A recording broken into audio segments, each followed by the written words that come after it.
Très bien. Donc, équation fait, inéquation, on va en fait reprendre les mêmes et recommencer à peu de choses près.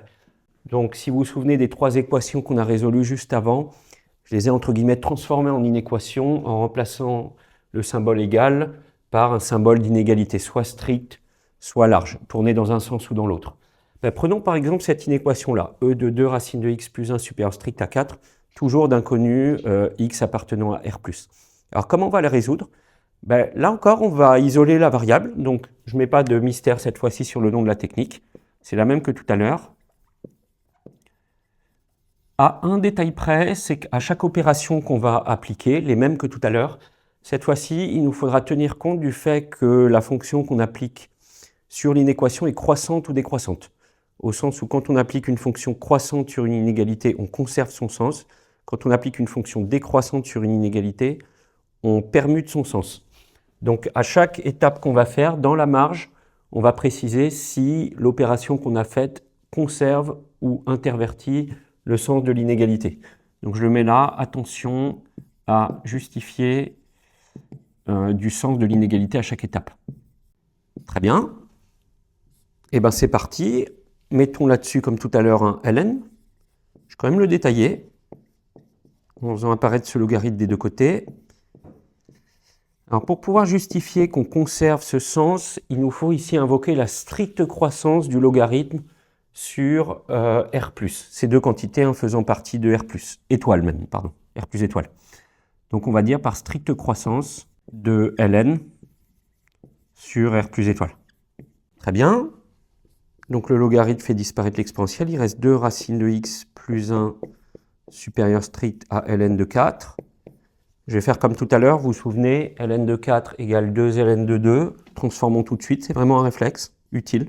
Ok, divisons par 2. Alors pas la peine en ECG de dire qu'on conserve le sens parce que 2 est positif. On peut se contenter de diviser par 2 et de conserver le sens. Alors il faudrait déjà que je passe le 1 de l'autre côté. On va faire 2 racines de x supérieur strict à 2 ln de 2 moins 1. Là, on peut diviser par 2. Donc racine de x supérieur strict à ln de 2 moins 1,5 sans justification supplémentaire. Ok. Je reprends au-dessus. Ok. Donc ici, alors on va mettre un carré là-dessus pour libérer complètement le x. Alors attention, la fonction carré, elle n'est pas croissante sur R, elle est décroissante sur R-, et elle est croissante par contre sur R+. Et nous, pour justifier du sens du signe, il faut justement qu'on explique si on utilise la décroissance de la fonction carré sur R- ou bien la croissance de la fonction carré sur R+.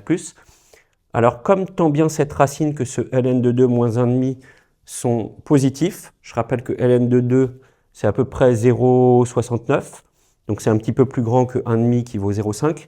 Donc, tout est positif là-dedans. Et là, donc, on va invoquer la croissance de la fonction carré, mais sur R+. C'est plus précis que de dire par croissance de la fonction carré, ce qui serait même faux sans précision supplémentaire, au sens où la fonction carré n'est pas, croissante sur R.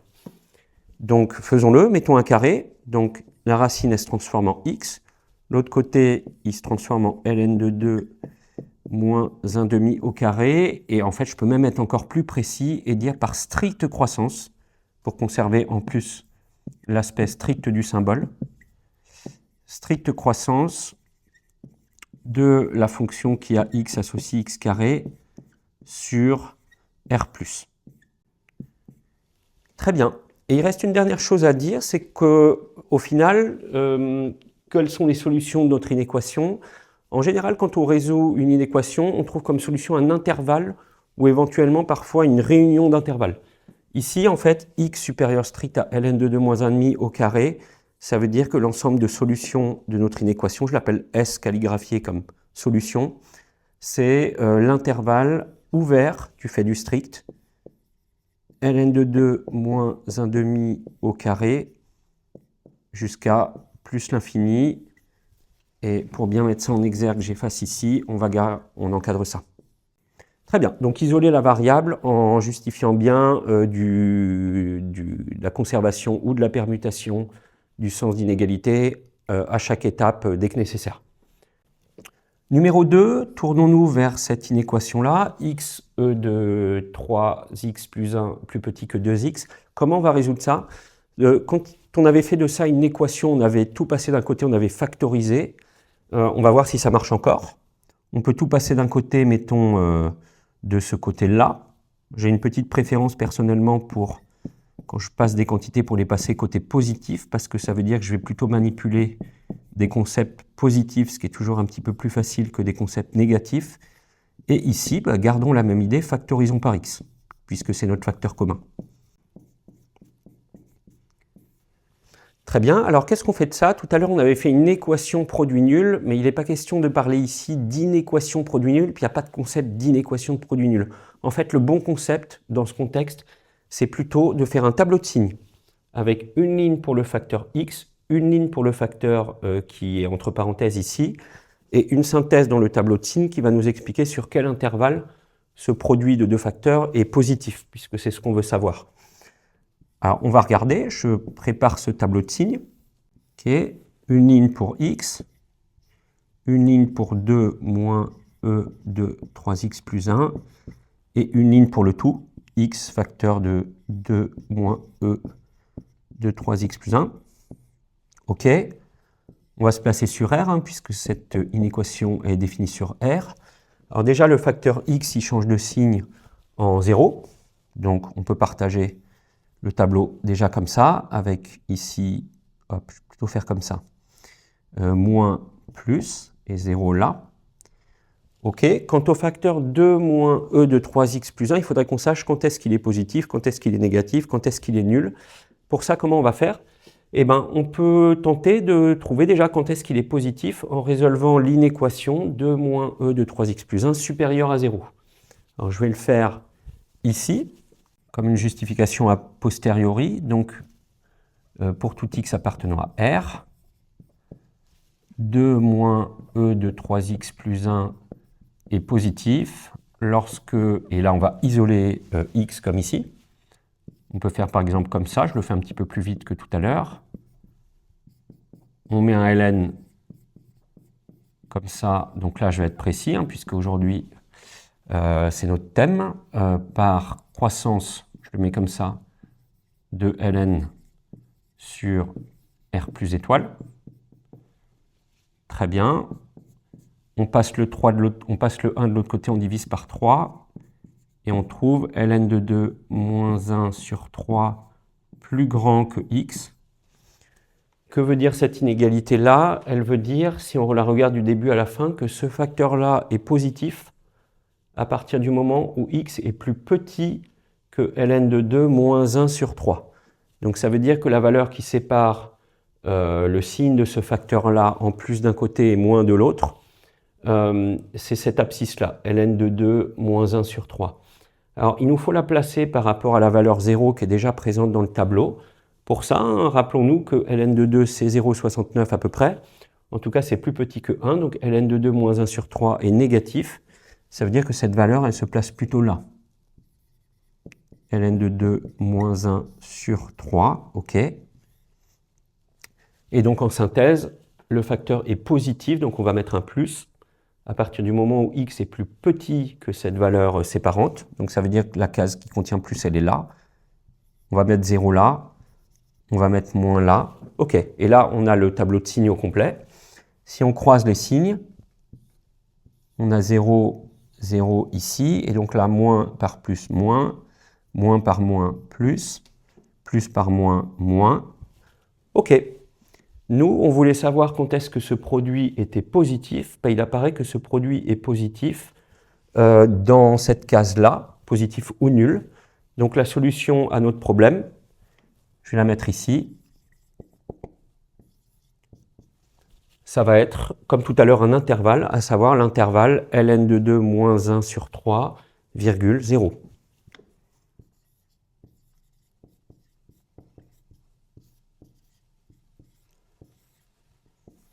Hop, j'encadre.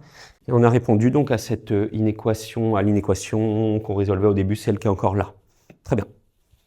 OK, si on doit donner un nom à cette technique, j'efface ici pour la mettre en exergue en haut. Alors plutôt que d'appeler ça factorisation plus équation produit nul, appelons plutôt ça factorisation plus tableau de signes. C'est ça la différence entre la technique pour les équations en factorisant et la technique pour les inéquations en factorisant. Donc je le mets là, factorisation plus tableau de signes cette fois-ci. Très bien. Alors il en reste une. Prenons cette inéquation-là. Et alors la bonne nouvelle, c'est qu'on a déjà fait le gros du boulot tout à l'heure, parce que si vous vous souvenez, quand on avait résolu cette équation-là, on avait tout passé d'un côté, on avait étudié une fonction pendant 4-5 minutes, et dans cette fonction, grâce au tableau de variation de la fonction, il était apparu non seulement l'abscisse où la fonction s'annule, mais aussi le signe de la fonction. Donc en fait, cette fois-ci, on ne va pas s'embêter. Ce qu'on va faire, c'est qu'on va tout passer d'un côté comme tout à l'heure. E de x moins 1 positif. On va poser une fonction exactement comme tout à l'heure. Posons G, la fonction qui a x associe E de x moins 1 défini sur R. Et là, comme l'étude on l'a déjà faite de cette fonction, on va en profiter en rappelant qu'on avait trouvé ce tableau de variation là. Donc x varie dans R. La dérivée, on avait vu qu'elle changeait de signe en 0, que son signe était moins 0 plus, et donc que les variations de la fonction g sont décroissance, croissance, avec ici g de 0 qui vaut 0, et comme on se l'était dit tout à l'heure, on ne s'était pas embêté à calculer les limites. Là non plus, on n'en a pas besoin. Alors pourquoi? Parce que nous, on cherche à savoir quand est-ce que cette fonction g est positive, mais il apparaît d'après ce tableau que cette fonction elle est toujours positive ou nulle, puisque en termes par exemple graphiques de courbe, elle descend jusqu'à 0, et après elle remonte, donc en fait elle est toujours au-dessus de 0, elle est toujours positive ou nulle. Très bien, ça veut dire que les solutions de cette inéquation, c'est R tout entier. Tout réel vérifie cette inéquation, au sens où tout réel vérifie le fait que g de x est plus grand que 0. Donc cette fois-ci, je le mets là, l'ensemble de solutions, c'est R. Donc si on doit donner un nom à cette technique, c'est comme tout à l'heure. Poser une fonction et l'étudier. Très bien, donc ça on termine sur ce thème-là des équations et des inéquations. Alors une excellente nouvelle pour terminer, c'est que sur ces deux thèmes-là, en fait on n'a jamais que 3 techniques. Et non seulement on a 3 techniques, mais en plus les techniques sont bien ordonnées en termes de priorité les unes par rapport aux autres. En priorité, tenter d'isoler la variable. Si ça marche, ça marchera très bien. Si ça ne marche pas, se tourner vers la technique numéro 2, tenter de factoriser, avec l'une des techniques de factorisation qu'on connaît et que je vous invite surtout à travailler si ce n'est pas déjà fait. Troisième possibilité, qui est celle à garder vraiment pour la fin parce que c'est la plus coûteuse en termes d'investissement et de temps d'étude, poser une fonction. Mais en tout cas, il est certain que l'une de ces 3 méthodes, en ECG en tout cas, va marcher. Les situations sont faites pour, en appli comme en appro.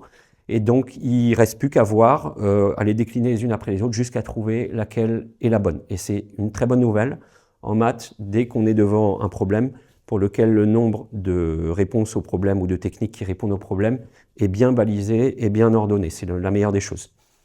Très bien, j'espère que ça vous a plu, que ça vous sera utile. Un mot aussi pour vous encourager à commenter les vidéos. Vous pouvez me laisser un message si vous avez des choses à redire, des questions, si quelque chose n'est pas clair, si vous voulez ajouter des remarques, je vous répondrai vraiment avec grand plaisir. Merci beaucoup et à vendredi prochain pour la prochaine vidéo.